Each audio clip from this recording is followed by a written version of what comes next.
Vimla has invested in the direct plan of ELSS scheme and selected the growth option, but she's been told that the dividend option should be chosen over growth, and she wants to know why is it so?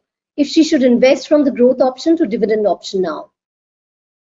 No, I think she's done the right. She's taken the right decision of investing in growth options. So she should completely ignore the advice regarding the superiority of dividend options and continue with the growth plans.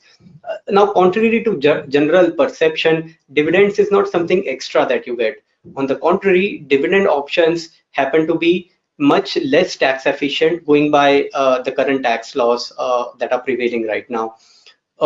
Just to explain that further, the dividend that you receive is added to your income and taxed as per the slab system. So if you are in the 30% tax bracket, then you pay 30% tax on the dividend that you receive.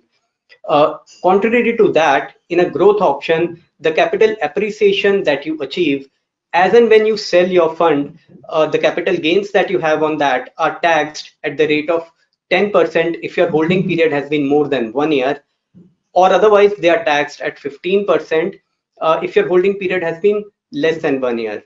And that too over and above the 1 lakh threshold limit of capital gains. So the first 1 lakh of capital gains that you make in any financial year are exempt from tax. So on these counts, growth option happens to be the more tax efficient one.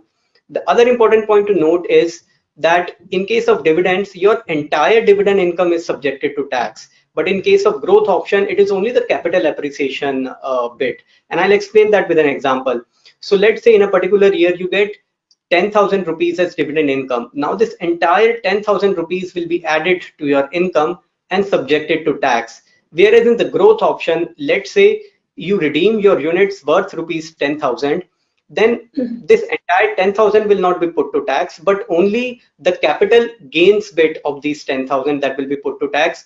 And even after over and above the rupees 1 lakh threshold, which is exempt from tax.